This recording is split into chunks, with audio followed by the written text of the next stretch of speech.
Hello and welcome to KPN ARTWaves 2022 season. ARTWaves is a member program of 1623 studios here in Gloucester, Massachusetts. We kicked off this program in March of 2020. ARTWaves delves into the working lives of our local arts community here on Cape Ann. My name is Jacqueline Ganem DeFalco, and I'm co-hosting and co-producing this show with Christine Fisher. We're excited to announce that ARTWaves has received over 11,000 views on YouTube this past year since we began, and we've interviewed over 50 artists. Today's artist is going to be Deb Schradieck. Let's say hello to Deb before we get started. Hi, Deb. Hi. Okay. KPN ARTWaves is made possible by our generous sponsors, Prince Insurance Agency, M. Christine Fisher, visual artist, Compass Realty and Martha Anger, real estate advisor, Protective Packaging, Inc., and the Common Crow Natural Market. We'd also like to recognize our musicians, Steve Lacey and Pat Verga, who provided us with original music for the show. And we'd like to acknowledge C-Arts and 1623 Studios, our marketing partners. Their collective effort has made this show a success. So thank you so much. So we're going to talk a little bit about Deb before we get her on the air. Deb's a lifelong artist. She lives in Rockport now, although she hasn't been in Rockport all that long. She moved here permanently in 2018.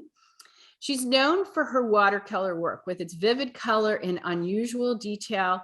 And she's been inspired, like many artists here, by the wonderful Cape Ann light. Her favorite subject matter is boats, reflections, architecture, street scenes, and coastal landscapes, especially Gloucester's working waterfront. You will see that Deb is prolific in the way she has attacked Cape Ann. Deb's originally from Central Mass, from the town of Westboro. She graduated from Mass College of Art with a BA in illustration in 1981, and later she studied at Worcester Art Museum School, focusing on watercolor. She was a boater, spent many summers here in Gloucester, and then they moved to Rockport permanently in 2018. She's also a realtor. You'll find out more about that later. And she's an artist member of the North Shore Art Association, the Rockport Art Association, the Rocky Neck Art Colony, and she is, for me, a fellow Cape Ann artist and our new vice president this year. She maintains a gallery and studio in her Rockport home. I have to say, from my perspective, Deb has taken Cape Ann by storm. She is just everywhere. And I know this past season, she sold more Christmas cards than anybody could have ever imagined with her her wonderful portraits of scenes of Cape Ann and homes and holiday themes. And so I am just so pleased to welcome Deb today. Deb, welcome to Cape Ann ARTWaves. Thank you, Jackie. Let's start with talking about your background. You're fairly modest, actually, on your website in terms of your bio and your creative pursuits. So I want you to talk about your early creative passions and how it started, because you say you're a lifelong artist. So when did you first pick up a brush or a pen and ink? Well, probably at about age 1.5. I think I've been drawing since I could hold a crayon or a pencil, and I came from a very creative family, so that was encouraged. And I have a natural talent. It was definitely something I was born with. And I was recognized for that very, very early on. Well, that's great. Did you have teachers that, kind of helped you along, or mentors? Well, I did. I think I give credit to my parents. They were the ones that really fostered it. And they didn't believe in television, which I honestly give a lot of credit to them. I think they were way ahead of their time to realize that there are way better things that children should be doing than watching TV. So I had a lot of time to fill, and I was always drawing. I was always later painting. They did get me art lessons when I was probably 10 or 11. So I had a lot of support and encouragement from my home and from teachers and so on too. Okay. Well, we don't want the audience to have to wait too long to see one of your pieces. So we're going to flash up on the screen the Gannett. And tell us about this work. I think this was one of your earlier works. This was a very early work, and as I was doing a little experimenting with subject matter, and I am a boater. We're on the water all the time, and my husband actually said to me, you ought to try painting reflections. And he issued that as sort of a challenge. And Gannett was my very first attempt at reflections. And I Hmm. just loved it because the colors that were in that boat, reflecting in the water, just made for beautiful subject matter. And it was a success. I showed it and sold it right away. And that's fabulous. What a great way to get started, Yes, right? So, absolutely. one of the things that you've indicated in your artist statement, which I actually had meant to read, but I think we're going to be talking through it. Yep. The is that you like to start with a photo or a memory. And I'm curious, is this all in the studio? Do you paint plein air? And then maybe you can just sort of take us through your process, and we will actually learn a little bit more about what inspires you and how you get from point A to point B. Well, they say necessity is the mother of invention. And so I'm going to say that because I have had a busy career as a realtor for 25 years, I've never had time, to just sit outdoors and paint plein air. So what's worked for me has been photography. And I'm a good photographer. I'm not a professional, but I'm good with the composition. And I know the subject matter that I love. And I spend an awful lot of time with a camera. So that really allowed me to then do the paintings whenever I had the time. And that might be at 5 o'clock in the morning. I tend to be an early riser. In the evening, I'm not a TV watcher. So that's what I do is I paint. And for that reason, photographs really work for me. I would never paint from anything that wasn't a photograph I took. Mm. It's always my own imagery. But it really is just a matter of finding the time for it. So it's interesting, in your artist statement, you say that you see an abstraction reality and combine it with intentional color juxtaposition and glazing. And Mm. I'm interested in that. Talk about that a little bit more. Do you add to the paintings at all when you? I enhance them, yes, in terms of color and composition. I Mhm. start out with something I know will work, and very often I do use color and light, maybe a little more in a more dramatic way than what I have in a photograph. But a Mhm. photograph is only a guide. I still have in my mind's eye the image and the feeling and the atmosphere and the light of that moment in time.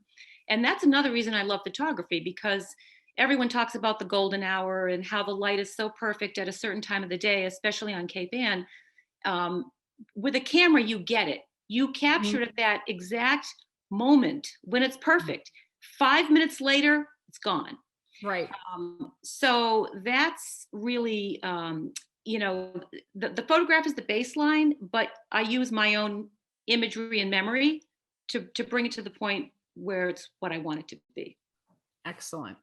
So thematically, one of the things that is really special about your work is it really hangs together well. Like when I see something, I can say, I think that's Deb, I mean, it always jumps out at me. And so it's nice for you. It's funny, I think you called Deb's art, right? Or Deb's Deb's Art gallery. Gallery. Yeah, Deb's art gallery. Yeah. So have you and we're going to show that. We're going to show several paintings here, the paint factory, the yellow boats, and let's see what else. Well, we got several that I think really hang together really well. Yep. And actually the Annie B was the Yes. third one. Yep. So that's kind of exciting. And then as we're looking at these, what I'd like to do is have you think about what's really different. When have you gone out of your comfort zone? What would be an example of something that was outside of your normal way of approaching things or subject matter? Well, I think one thing that's been a challenge for me with the subject matter, and being relatively new to Cape Ann and to Gloucester, everywhere I looked, I saw something that I just thought was beautiful and interesting and colorful and everything else. The challenge is to take those things, which everyone's done, right, so many times, and Mhm. somehow make it unique and interesting. Yeah. So that's I'd like to think that they're all just a little bit different from what's been done by others in the past. And part of it is the watercolor technique that I use. The most frequent comment I get from people viewing my work, they can't believe it's watercolor. And they Mhm. can't believe it because it's so precise, everything's so perfect, and the Mhm. colors are really, really bright. Yeah. And you asked me before about glazing. And that's something I actually learned in a class at the Worcester Art Museum, was how to glaze color in watercolor. And Mm, you might think it can't be done because you've got to go with a wet brush over mm, something you already painted. It's definitely a learned technique, but it mhm. does help to set my work apart. It helps to make it hang well together because it's kind of a unique way of painting that most people aren't doing. So when you see my work together on a wall, that's part of what makes it all work. Is That's the great. yeah the, But the in terms of going outside, we talked about Halibut Point in winter yes, as yeah, something that was yeah. either subject matter wise or style wise slightly different. It's outside the box. So yes, I mean I tend to paint boats and streetscapes all day long because I love them. But once in a while, I I do break loose. And Halibut Point in winter is a great example of that. It's borderline abstract. I mean, it's exactly as I saw it that day, but I think it's the composition and the color. And I really focused on the pattern and texture of the rock. And so it made, and because it was winter, the colors were very, very muted. So when you first look at it, I think you might almost not even be sure what it is. Mm. And that's unusual from my work. Most of the time, Mhm. you know exactly what it is. Yeah, that's great. It's always good to push the envelope a little bit. Yes. So speaking of challenges, what is the most challenging? You can say you can answer this in any way. The most challenging subject matter you've attacked, or the painting you're the most proud of, which is sort of a different version of that question, and why? The one I'm the most proud of right now is called the Wine Glass Transom. Hmm. And it's painting of a wine glass transom is the actual shape of the stern of a boat. It's beautiful. It's very, to me, it's just a very pretty shape. Hmm. And I've been working on reflections ever since I did Gannett, which is probably about 12 years ago. So the wine glass transom is just a combination of a great composition, an unusual shape. The light was hitting the transom in just a certain way. And then you've got all the reflections in the water and a couple of lines that are just very artistically placed. So it's really got everything. It's got the reflections that are complex Mm. and sort of mind-boggling when you think about someone actually painting that. Yeah. Um, it's a great composition. It's an interesting subject matter, and the color's beautiful. So I like it. No, that's great. And I can see I'm looking at the evolution from the Gannett, where you were starting with reflections, Yes, to that one. And I yes. think that's kind of an exciting development for you as an artist. So I, congratulations on that. It's always thank you. it's good to reach that next level. Yes. Um, so you've had some exciting years here in Cape Ann. I mean, I wasn't like kidding when I said you've taken Cape Ann by storm. Just like you showed Thank up you. and you instantly got involved with so many things. So tell us about your experiences, because I know you're relatively new to the Cape Ann Artisan Tour, and I know you enjoy seeing a lot of visitors. What have tell me about your experiences there. And then also I'd love for you to reflect on this exciting project that you did this year with the Boatport Hotel. Yes. So let's start with. I've been involved in a lot of the art associations on Cape Ann, and I enjoy them all. The Cape Ann Artisans, though, has been really a unique opportunity, and for me, it's been very, very fulfilling. It's been a lot of fun. It's been a great way for me to promote my work. And the main difference there is you can hang a painting in a show at any number of places.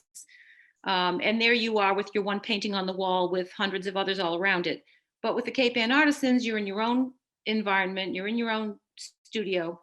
And you said my work hangs well together. And so this is what I feel the same way. Like when you walk into my gallery/studio and you see 50 paintings hanging on the wall, it's impressive. It's a really nice way for me to showcase my work. And the realtor in me loves doing this. It's an open house, right? It's a Yeah, 2-day open house. right. And instead of selling a house, I'm selling a bunch of paintings. And so I love the meet and greet aspect of it. And that's a two-way street, because the visitors love that too. You know, they want to meet the artist. They want to hear the story. They want to know how you do it. They want to know how long it takes. You know, I get the same questions all the time, and that's fine. Right. Right. So yeah, I love the Cape Ann Artisans. It's a great Yeah. opportunity. Yeah, it is. And I mean, I think just the feedback, the instant feedback, Yep. you know, which you could, if you're in a gallery, you might or might not be there when, you know, And you know, it's person just goes a up. great opportunity to meet and greet people. And as you know, it takes time. Some of them come back, you know, Mhm. year after year, and eventually they buy something. Sometimes they buy right away, but it's just it's a great concept. So talk about the Boatport Hotel. This was a really amazing thing that I don't know where it came from, how it started. Tell us about what happened So with that this it year. came from the Cape Ann Artisans, Ah, even better. of course. Okay. Somebody from the Boatport Hotel reached out to somebody in our group and said, "We're looking to hire an artist to paint the portrait of the hotel. Who would you recommend?" And she said, "Deb Schradieck." So anyway, I got the call, and yes, it was a really great opportunity. And that's a beautiful building. Now, of course, what a great fit, right? Because I've done so many houses and so many buildings, and I watched that hotel be built. I think it's a beautiful piece of architecture. So Mhm. anyhow, I did a watercolor painting of it, and they have used that on promotional pieces. And I also did the Boatport bus. Mm. Which is so precious, and we have to show that. So Everybody loves the bus. They yes. love the Boatport bus. So they had the bus and the hotel both made into note cards. They've printed it on, you know, tea towels and Mhm. little who knows what, a whole bunch of products. So it's been great for them, and it was really fun for me too. And they hosted a nice reception for me, and that had, you know, wine and cheese, and in their beautiful ballroom. The whole thing was a wonderful experience. Yeah, Yep. it is. I mean, and it's just that's such a great opportunity to you know, I feel like we always need to showcase our local art, and that's where all the visitors are going. So it's Exactly. fantastic. Yep. It Yep. really is. It's a But great spot. speaking, you know, I know you have this incredible passion for custom work, and your trajectory on that is so interesting, of sort of how it evolved and how it sort of synchronizes with your other work that you do in real estate. So talk about that a little bit.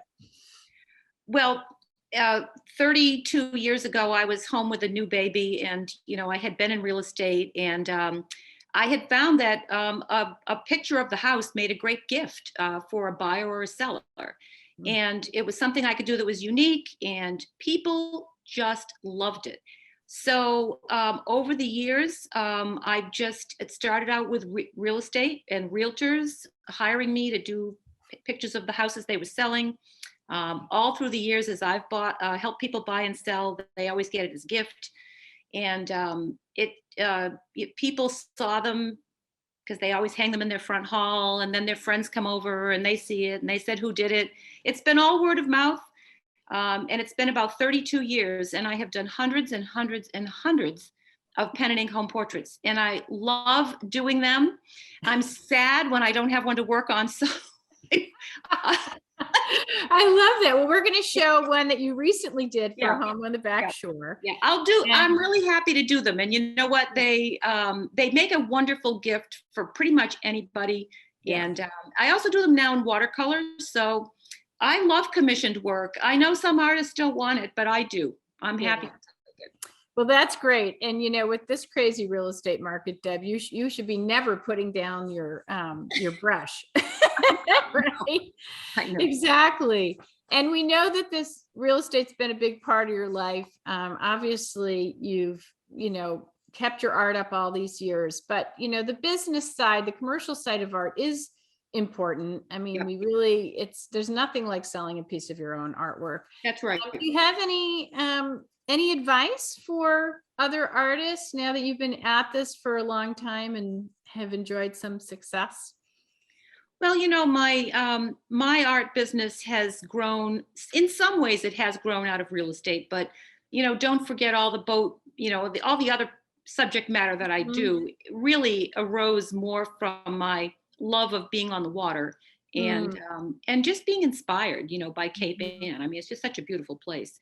But I think any kind of business experience that you may have, whether it's real estate or something else, is very easily transferred to art. Mhm. And even my art education, my kids used to say to me, Mom, you went to art school and now you're a realtor. And I used to say to them, look, you know what? I was an illustration major. I was trained to solve a problem for a client. Mm. That's There you go. relevant in so many ways. And as an artist today, I have to say that a big part of me is still an illustrator. Hmm. And the Christmas cards, which you mentioned and were such a Yeah. big success this year, made me realize, I graduated art school in 1981. Maybe I'm finally doing what I was trained to do. It's just taken me a few decades. Um, but illustration is definitely my strong point. And Yeah. even when I'm just painting, I'm always thinking about selling it. To be honest with you, that I have a Yeah. sales background. So there you Yeah. go.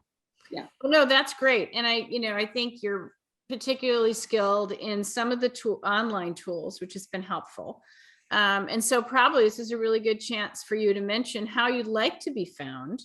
So my website is debsartgallery.com. Pretty simple. Just had the site redone, and it will be we'll be adding a few more features as time goes by. But right now, it's an easy way to look at all my work. While I'm at that, I will mention that I will print any image that you see. I Mm. have no problem with that at all. You can get a giclée print on watercolor paper. You can get it on canvas if it's an oil painting, and I do some work in oils.